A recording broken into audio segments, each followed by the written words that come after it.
This is supersonic Wi-Fi from Xfinity. It's fast. Like riding a cheetah fast. Isn't that right, girl? Oh! It can connect hundreds of devices at once. That's powerful. Couldn't have said it better myself. Unbeatable internet, only from Xfinity.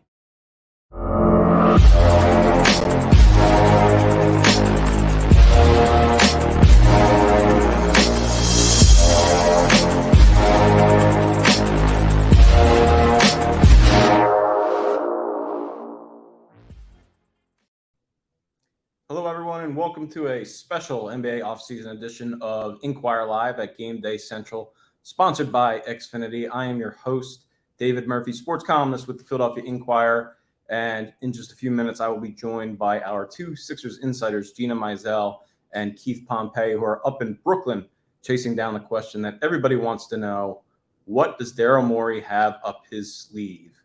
Tonight's NBA draft is just the first step in the Sixers offseason. It's the first domino. And today we're going to break it all down. We'll actually probably be talking a lot more about the offseason in general than this number 23 pick because, as Keith Pompey and Gina will tell us in just a second, the Sixers are still actively pursuing fellow general managers who might want to take that number 23 pick off their hand in exchange for a more kind of present-day asset rather than a developmental pick, which is of the type that you would normally get at the number 23 range. So let's bring in Gina and Keith and break it all down. There they are, live from Brooklyn. What's up, man? Gina, Keith, tonight's the night. I mean, Keith, you've been through a ton of these with the Sixers throughout the process years. And here we are way down at number 23 and really hardly even talking about any names. What everybody wants to know is, are the Sixers going to trade this pick? And you're kind of the man who has been writing about it all offseason. What's the latest you're hearing up there in Brooklyn? And do you think that they will actually find a taker? You know, it's funny because 2 days ago I spoke to someone. They was like, 50-50. But as of recently, you know, you're talking to sources and they're telling you that the Sixers are actively making rounds. You know, as we wrote a couple of days ago, they're trying to trade Matisse Thybulle.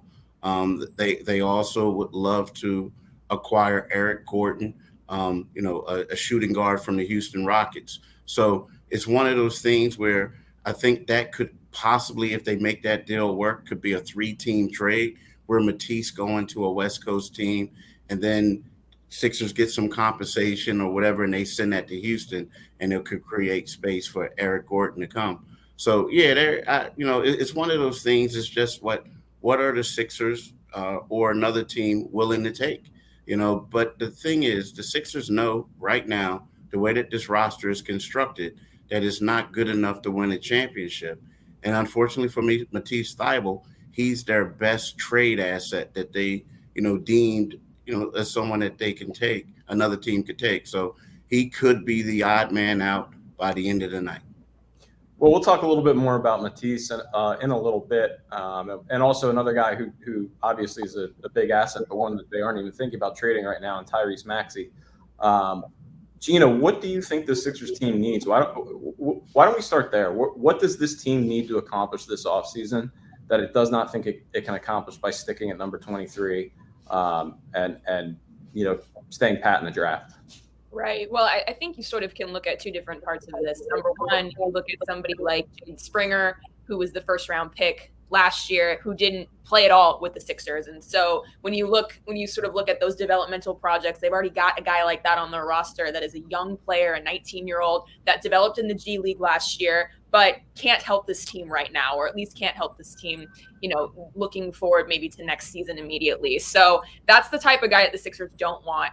And then you look at the Ben Simmons, James Harden trade, and yes, you brought in James Harden, but that deal really hurt their depth as far as you lost Seth Curry, you lost Andre Drummond, and that's really where this lacked. You saw the lack of depth, the lack of bench production in the playoffs when, no disrespect to George Niang, but when he's your best option off the bench or your most reliable option off the bench through the latter part of the season, that's tough. And so guys who can come in and they need some more athleticism, which if you trade Matisse Thybulle, you're losing some of that. You could use some more defense, which if you trade Matisse Thybulle, you're losing some of that. But you also need kind of that instant offense off the bench scoring, just that guy that can come in and get you buckets. And that was what they really were lacking during the playoffs last year.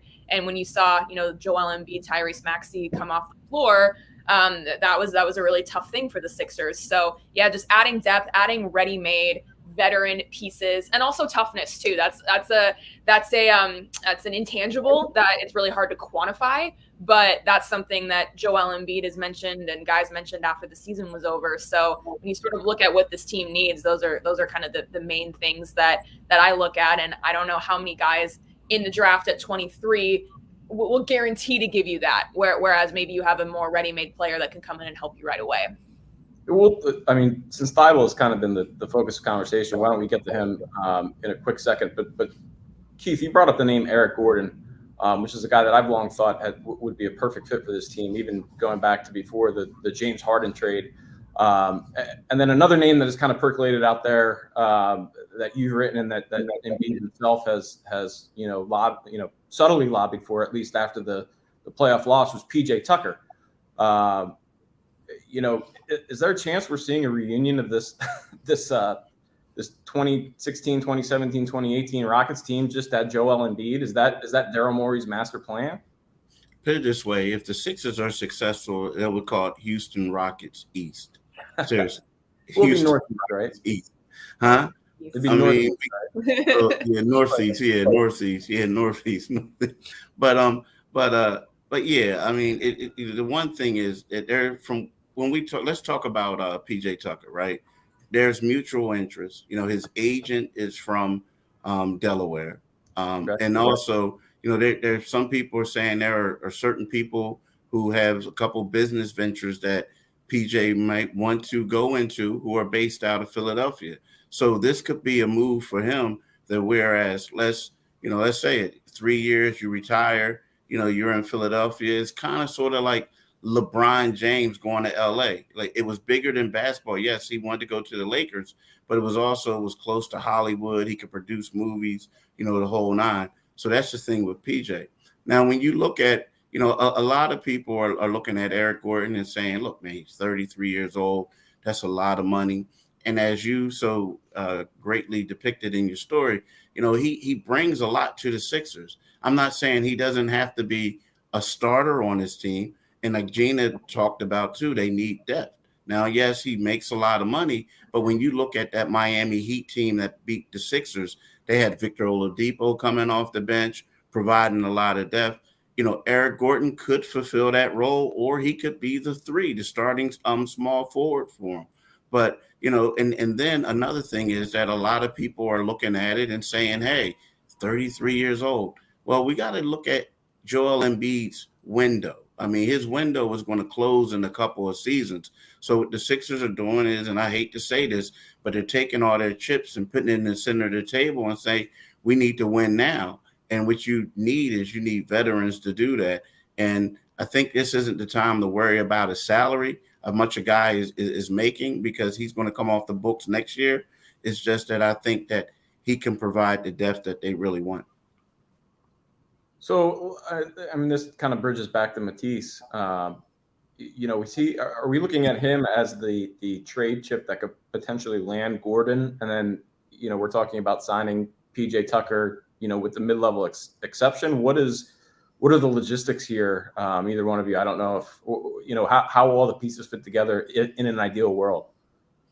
Well, here's the thing. Now, me personally, I understand you want to get these guys, but I don't think I wouldn't get rid of Matisse. And I know there are certain people who say, he can't shoot the ball, this and that, whatever. But I think that he's going to develop and become a great player. Now, when you talk about, let's just talk about the mid-level exception, right? So right now, the 76ers, they have, if James Harden opts in, as he's expected to do, they're going to have 12 players under contract, and it's going to be their salary is going to be $146.5 million with those 12 players, right? Now, if you do a sign and trade, if you give somebody the full mid-level exception, which is $10.3 million, and then there's another one at 4.5. You can't go over $155.7 million. So the thing is, what the Sixers are trying to do is, yes, they're trying to give PJ Tucker, the best way for them is to give him that mid-level exception of $10.3 million. But when we're talking about how their salary cap is, right now they only have $9 million of wiggle room. So they can't even afford him. And then they still got to get other players on the roster. So what you do is, the thing is, you can trade Matisse. You can get something for less value or get a draft pick, because that's what people are saying. They want a draft pick, like, so they can give to another team, right? And by doing that, you can squeeze PJ in under the 155.7, right? But it's going to be tough for the Sixers, but that's the best avenue. And the other thing is about PJ Tucker is it's been said that he's looking at teams that can give him that 10.3 mid-level exception. And that 10.3 is annually. Right. Mid-level exception, I think 3 years maximum, starting at 10.3 million and then going up, I think, with like 10% raises, something to that effect. So it would be something like a 3-year, $35 million contract or something. For a 37-year-old guy, by the way, who signed, I think, a 1-year, $7 million with the contract with the Heat last year. But the other big piece and the big chunk of that salary that I think, we've been hearing a lot about and could be the key piece to this whole puzzle is Tobias Harris, because he's accounting for $39 million of that salary. And, my assumption has been they would look to move that contract in order to kind of guarantee that they could stay under that $155 million tax apron and kind of accommodate the non-taxpayer mid-level exception. To your point, it'll be tough. There won't be a whole lot of wiggle room if they don't trade Tobias. But at least from my point of view, this whole thing is kind of contingent on cutting at least cutting Tobias Harris' salary number down a little bit based on who you get back for him. What are you hearing on that front? Is there a team out there that views Tobias Harris still as a guy that can help them? The whole Tobias Harris situation is funny because, publicly the Sixers are saying we want to bring our whole core back, and the core is Tobias, Joel, James Harden, of course, Joel Embiid, James Harden, and then Tyrese Maxey. But that's publicly. But privately, people are saying the Sixers are shopping Tobias, and they have been, trying to, like you said, get off of that salary. Now, the one thing is, and Tobias is a good player. We all know that. We say that. But when you have him going to make 37.6 or 37, well, no, excuse me, he's going to make 39 million next year, right? But he's going to make 76.9 million over the next 2 seasons. So you have certain teams saying, we really like Tobias, but you guys want us to take him, and he was your fourth option. That's a lot of money for a fourth option. So I feel like if Tobias Harris made around $20 million a year, he would have been traded to the Portland Trailblazers yesterday. Portland, no team wants to take on that much salary just for one player, especially if that player isn't going to be the superstar because you have Dame Lillard. So, yeah, the Sixers are trying to trade him. There are certain teams, like in the past, the Utah Jazz came up, people like that. But what are you going to get back for Tobias? And the thing is, the sense is, like, if you're the Sixers, are you going to get two salaries that are basically dead salaries or negative salaries, meaning two players who really can't play, but they make a lot of money? So I think that the 76ers, yes, they are trying, but if I had to bet on either one staying, Tobias or Matisse, and if you told me one of them was definitely leaving, I would assume that Matisse would be the one to go because he's on this rookie deal, and Tobias just has too much money on his contract. Well, Gina, to that point, and this is kind of the complicating thing about Tobias, because you look at the guy, and he's actually performed fairly well. I mean, he's been Tobias Harris. He's been Tobias Harris, the same Tobias Harris that was the number one option on that Clippers team that they acquired him from. It's not like he is dead money. He's just kind of the guy he's always been, and who he's always been is a non-impact player who's going to be a nice piece of a starting five. What's your sense of how the rest of the NBA views Tobias Harris? Is there a team out that, because I mean, you've got these rebuilding teams that will take a contract like Al Horford's if you give them a little something to do that. But also knowing that Al Horford probably is going to help them all that much. Whereas Tobias Harris is a guy who's going to help your team. I mean, again, he was the number one option on a Clippers team that went 47-40 when he was there. I mean, not a great record, but he's a guy who can, get a team to the playoffs or, with the right supporting cast around him. Right. Is there a team out that, Keith Benton, Utah, San Antonio, Indiana, like, are there teams out there that are kind of in the middle there that could talk themselves into kind of some actual value in Tobias Harris? Yeah. And I also wonder how the way he performed in the playoffs impacts his value, if at all, because he was very good in the playoffs. You could argue that he was their best, most consistent player when you take the fact that Joel missed some time into account, of course. Like he defended, he was a good catch and shoot player, and that sort of builds into how he adjusted his game when James Harden arrived. And yeah, those teams that you mentioned, those kind of middle of the road teams, would he be enough to elevate them? And then you look at a team like, would Oklahoma City want to take him on, which that was sort of a team that was rumored at the trade deadline when, maybe that was a situation that the Sixers were looking at. So, because he's also a player that, he gets we've talked about this a lot, but he gets some flack in Philly just because he makes so much money and maybe isn't a max player because he's not an all-star a near all-star, but not a guy who's made an all-star team before. But he's a good player, like you said. He's a good teammate. He's a good vet. Guys really like him. And so he's not going to come in and wreck your locker room. He's going to come in and he's going to play his role and he's not going to cause any problems. And so, yeah, it's got to be tough for him when that these things just keep hovering around him. It seems like year after year and summer after summer. But unfortunately, that's a byproduct of making near max money when you're not a max player, and that's no disrespect to him, and hey, we should all go get as much money as we can, and no matter what. But yeah, it's sort of just like Keith said, it hampers what the Sixers can do, because a lot of teams will say, hey, good player, again, not gonna hurt us, not gonna wreck our locker room, but it's a lot of money. So it is an interesting predicament for the Sixers.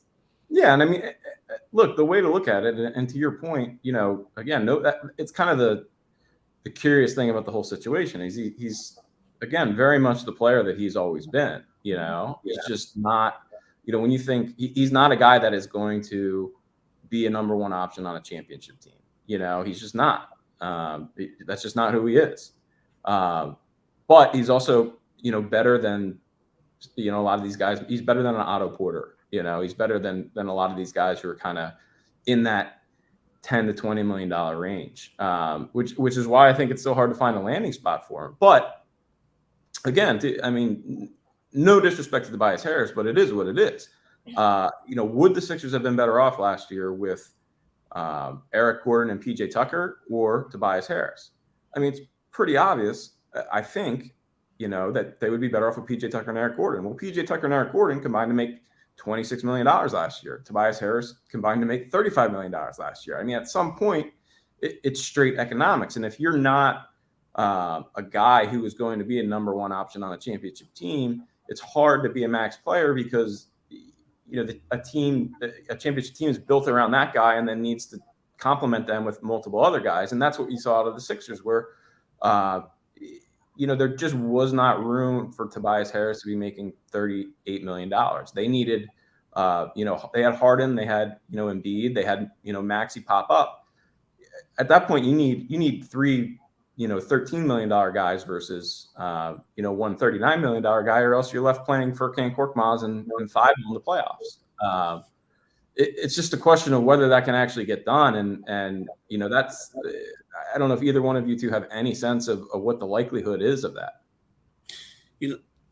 You want to go, Gina? Or I was just going to say, I mean, it goes back to everything you just laid out. That's why the Sixers had a depth problem like that. It just is what you're getting for one player. You could maybe get 2 or 3 that could help you in different areas. So, but yeah, go ahead, Keith.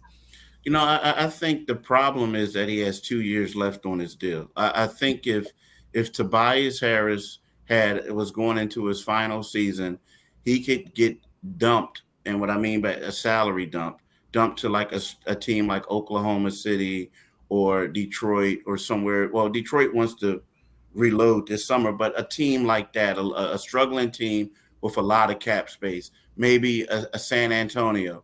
And what they would do is they would play him. They would tell him, look, you get as many shots as you want.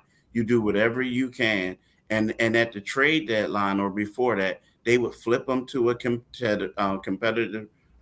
contending team, get some assets, and he would be gone, right?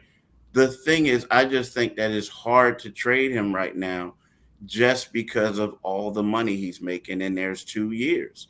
You know, it just is because, yes, those teams want to lose, but at the same time, they want to keep their options open and just say, like, for instance, oh, such and such is, or the Portland Trailblazers want to trade Dame Lillard, but I have a lot of cap space available. Well, I'm going to go get Dame. But if you have Tobias on there, you probably can't go get Dame. So I feel like that's the thing. Like, you never say never. There's all it does is take one team, you know, to get desperate or whatever, and they may come at you.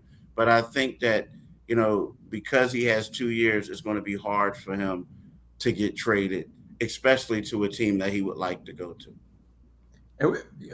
Just to move on, you know, and cover something that we mentioned earlier, because you had at one point listed Thybulle as their top asset, and I would agree with that, you know, under the assumption that they're not even looking at Tyrese Maxey as an asset. Yeah. Is that accurate? Is there any chance that Tyrese Maxey is not a Sixer, you know, come opening day? I think it would have to be, you know, an offer that's going to knock them straight out the park. Like, I think, you know, we talked about James Harden coming, and you know how we thought James Harden was going to be, you know, this mega star. It was going to, top 75. I think for you to get Maxey, it would have to be something like that. I mean, I think that the thing about the reason why I think the Sixers don't want to trade him is, like, you look at Maxey and you look what he's been able to do. You know, when Joel Embiid was out, he was leading the team. When Joel Embiid came back, we thought he couldn't do it, but he was able to play off of Joel and still have big games. Now, you can go out there and say, okay, I'm going to go get Bradley Beal. Bradley Beal averages like 30 points a game. He's an all-star, all-NBA type of guy. But the question you're going to say to yourself is, but can he play off of Embiid knowing he's not going to get as many touches as he's used to? So when you have a player like Maxey who can do that, and he's still so young, you know, you don't want to give that up, because I'm telling you, Tyrese Maxey is going to be a star in this league down the road. And I feel like that's why the Sixers are like, right now, I'm not going to say he's an untouchable, because I think the only untouchable person on this roster, if we really want to get serious, is Embiid. But at the same time, he's as close to an untouchable player that there can be at this particular time. And just to remind everybody out there in the viewing audience, you can submit questions for Keith or Gina to tackle. If you care about my thoughts, you can submit them to me too. But I can't imagine there's too many people of that ilk. John Monroe has asked us if we see the Sixers moving any assets to acquire a pick or two in the second round. You know, that is way out of my wheelhouse. Keith or Gina, what do you think? The thing about the second round thing, you don't have to move any assets to get a second round pick. It's all about money. And like Gina's like, yeah, show me the dinero, right? So like cash considerations. Yeah, like typically what happens is the NBA gives the teams a budget of around $5 million. And what teams tend to do is the Sixers used to get paid. Remember, they used to sell theirs. So what teams do is you get that money and you can purchase a second round pick. And typically second round picks go for like, $2 million or something like that sometimes. So yeah, you can purchase too. So they would not have to give up any assets. And the thing is, a lot of times what teams do nowadays with their second round picks is they sign them to two-way contracts, right? So that way they could save money on the salary cap because this guy, is on a two-way deal. So yes, they can get that, but they don't have to give up any assets for that. Gina, you've written some about the Sixers' options if they actually do stick around at number 23. Maybe we should draw that out a little wider and look at some guys in the second round as well. But from what you've seen, I guess the first question is there anybody in the second round at number 23, kind of anywhere in between that range that can actually help them this year? They drafted Thybulle, right around this area. They drafted Landry Shamet back in the day, right around this area. Bones Highland was a late 20s pick last year. It's not unheard of for somebody to come in this range and contribute to a playoff contender. That being said, the odds and the history says they're much more likely to end up with Jaden Springer, or Furkan Korkmaz, or any of a number of guys whose names we have long since forgotten. What does this year's draft class look like? Are we really only talking about projects in this range, or is there some polish as well? Right. Yeah, no. And I think we should also mention Tyrese too. He was the 21st pick a couple of years ago, although that was a strange draft because it was like mid-pandemic, no in-person workouts. The draft was in like October. And so I think first of all, if you redrafted now, obviously Tyrese would go much higher. But I think even if that was a normal draft process, I think he would have gone higher. But yeah, you mentioned a Bones Highland, Grant Williams and Robert Williams on the Celtics. They were both late first round picks. And so Peyton Pritchard was a late first round pick. Someone like an Anthony Simons in Portland, who some consider to be a rising star. It was a late first round pick. So it's not unheard of. And even on the Sixers roster too, Paul Reed was a second round pick. And we saw him crack the playoff rotation and is maybe the most popular player on this roster if you listen to the Wells Fargo Center crowd on game nights. So yeah, it's not unheard of, and it's not, you don't want to completely dismiss if the Sixers do take a guy and end up using that pick. But again, I think it's more not all best player available, but it's going to be the skill sets that they're looking for. They're looking for guys with some length, with some athleticism, that can defend, again, that can get buckets. And so I think you look at the wing position, maybe you look at like a backup front court if you're not completely sold on Paul Reed and Charles Bassey yet. But yeah, I think it's going to be more the skill set and who is available at that point. And Keith has written this week as well about some of the guys that have maybe talked to the Sixers or worked out recently, but it's at that position or at that point in the draft, it's kind of, I think, going to be best player available that fits the need that you need most of all. Yeah, and that's really it's a shame because just mentioning guys like Robert Williams and Grant Williams and Peyton Pritchard. You look at that Celtics rotation, they are what they are, yes, because they happen to draft Jaylen Brown and Jason Tatum in the top 5, but also because they've really, dutifully built a rotation using these kind of contender status draft picks. And it's the one, Keith, I'm laughing because I'm thinking back to your Mikal Bridges story. It's just they're really behind the 8 ball here because of how little utility they've gotten out of these picks in the past years. That Mikal Bridges pick, how different does this team look right now, and how different does the situation look if they just hold on to that? I guess that's the one downside of sitting here talking about, yeah, they have to trade this pick. Well, this is their last first round pick till 2024, the last one they can trade until 2029. Is there an argument for trying to really build with 2 or 3 years down the road in mind? And it'd be awfully hard to pass up on a Robert Williams or a Grant Williams. Those guys would really help the Sixers team right now. That being said, they didn't really contribute a whole lot their first year. Is there an argument, or is it just too late and they have to find a way to get contributors right now? There's always an argument, but the problem is when you look at when you look at Joel Embiid, and he's second year in a row, he was the MVP runner-up. You look at his injury history. So you say in 2 to 3 years, he may not be the same player.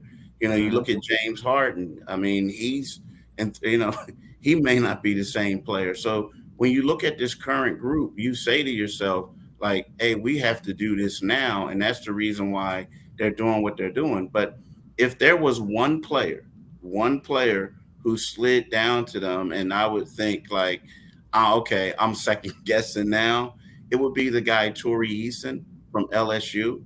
Like, I think that he has an upside. He's a 6'8" forward who can do a lot of different things. That guy, that's the one guy that I would say to myself, okay, we got to consider this. We got to consider this because of all the guys in the draft right now, it's projected to go late. Most of those guys are going to spend a lot of time in the G League or they're going to be at the end of the bench. But this is a guy who could possibly be in the rotation a little bit.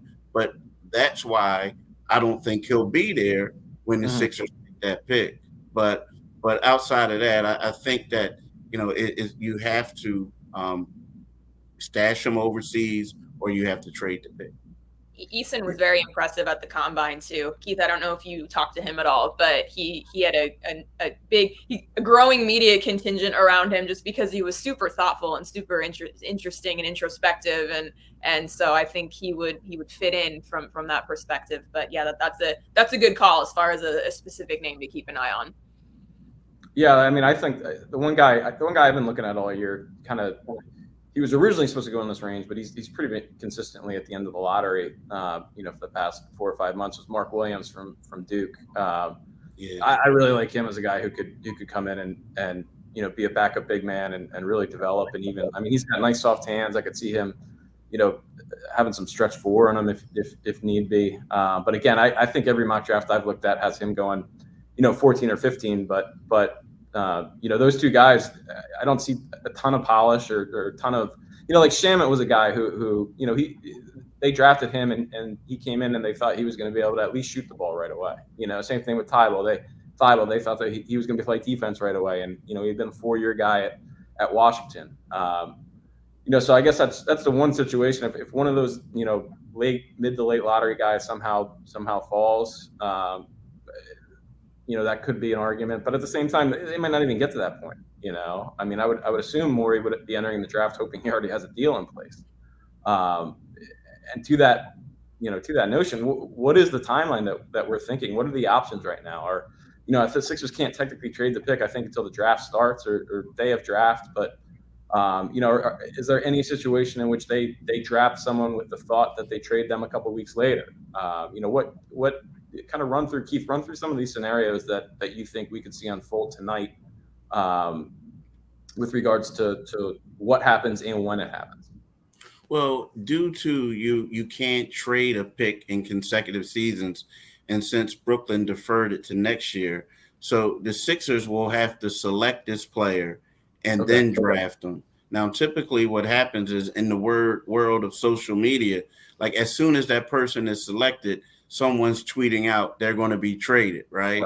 But so it typically will happen then. But let's be honest, they can wait until right before the start of the season to make that trade, because when you look at, remember Andrew Wiggins, he was the first overall pick for Cleveland. He went to the summer league. He played in summer league for them, and then once LeBron was there, but then once they wanted to get Kevin Love, they included them in a 3-team trade, which included the Sixers with Thad Young leaving Philly and going to the Minnesota Timberwolves. So it's one of those things where, yes, a lot of people want something to happen tonight, but it could be something that they can draft this player with certain teams in mind, knowing that they like them, and then they can wait and see what's the best option that they have. Now, I don't know if that's going to happen that way, but that's something that they could do. Our producer Angelica has just shared a tweet from, I guess this might qualify as a Woj bomb. That says if Kyrie Irving can't reach an agreement to stay with Brooklyn, he has a list of teams he'd like them to consider on sign and trades including the Lakers, Clippers, Knicks, Heat, Mavs, and 76ers. I'm not sure how James Harden would feel about that, but Keith, what's your initial reaction to that particular report? I saw that. It's funny because I was looking at my phone when Gina was talking at one point. That kind of scares me. Like the one thing you said, James Harden, right? They don't get along. The second thing that scares me about that is, Kyrie Irving, since he's been to Brooklyn, that he played in 102 games. He missed 123 games, right? Mm-hmm. So, and then he wanted his way out of Cleveland. He didn't want to play with LeBron. So he got his way out of there. He goes to Boston. He was the man. He didn't like it there, and then he left. So, the Sixers, first of all, he doesn't get along with James. And then secondly, it's one of those things, are you sure you want to do a sign and trade for someone who may or may not want to play for you and during that season? I mean, you just been through this stuff with Ben Simmons. So I don't know if that's a good option. Now, maybe you'll get some headlines, you'll sell some tickets initially, but I think it could backfire if he just suddenly loses interest in being in Philadelphia.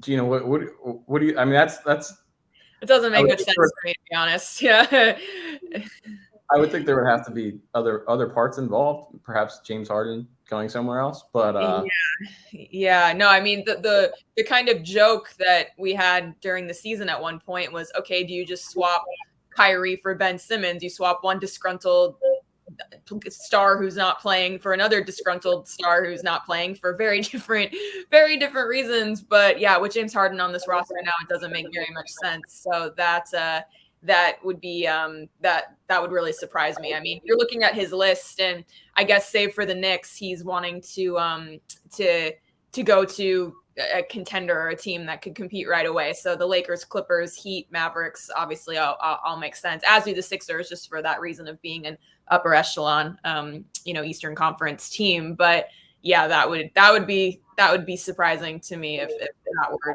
a place that Kyrie landed. Well, can I add something real quick? I'm sorry. Yeah. So I'm sorry, y'all. I'm just trying to keep up with things. A source just hit me up and said, Sixers, Mavs, Heat, none of those teams would take him. That's just posturing. So Gina's right. It makes no sense. They're not. He's not going to those teams. He's not going to those teams. Yeah, I mean, each one of those teams already has a ball dominant kind of perimeter player. Well, whatever. I think we've probably already spent too much time on this particular segment. But let's talk about what you actually think will happen. I think I get the impression that Keith, you think Thybulle will be moved. You wouldn't personally, but you think it will happen. You're skeptical that Tobias Harris will be moved. Let's throw the names: Eric Gordon, PJ Tucker, Tobias Harris, Matisse Thybulle out there. Of those four, who's most likely to be on the Sixers team come September? Man, you put me on the spot. Most likely, I'm not gonna. Come September, I think that if there's three people, I think 3 of the 4 would be on the team, okay. And I think it would be Eric Gordon, PJ Tucker, and Tobias Harris. I mean, okay. I do. Anything could happen, but it just seems like the Sixers are really, pushing the trade Matisse to bring in bring in Gordon. Like they want him, and they also want to create space for PJ Tucker as well. So I think that they're going all in, like we said earlier. And again, this is just me talking, like who I think will be here. And if I had a hunch, I think it would be those 3. Gina, what do you think?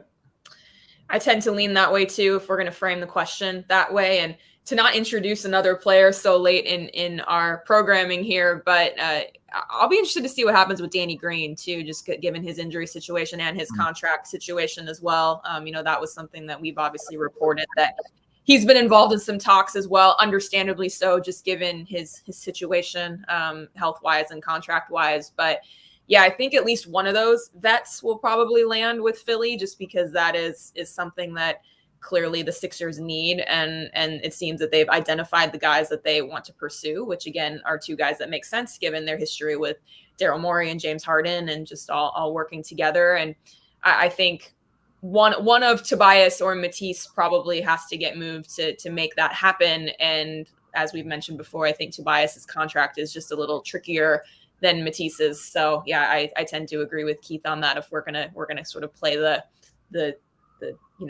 putting the puzzle pieces together type game. Well, we'll find out soon. I don't know if we'll find out tonight, but we've got just over 3 hours remaining until the NBA draft kicks off. Keith and Gina will be up in Brooklyn working the crowd, working the agents, working all the sources. And hopefully Daryl Morey will have something to talk about when he comes to greet us at 2:30 in the morning in Camden for his annual middle of the night press conference. I'm interested. I'm excited. I don't know how much is going to be revealed tonight, but I know this is a huge offseason for the Sixers, and time is ticking and it goes fast. Keith, free agency, June 30th, I think, is that what everyone expects the first day to be? Yeah, 6 p.m. on June 30th when you can begin speaking to people. So it's going to be tonight anymore. What's that? Yeah, and let's be honest, they've all. I mean, anymore. it's funny because we're all talking about what might happen or what they're doing, but they've been talking to these guys and agents for weeks and months now, so everyone kind of knows what's going to happen. I think there's probably some last minute leverage involved, and that's kind of why you see all these crazy reports leaking out from Woj and everybody. But I would keep it locked to Inquirer.com. Keith, follow Keith and Gina on Twitter.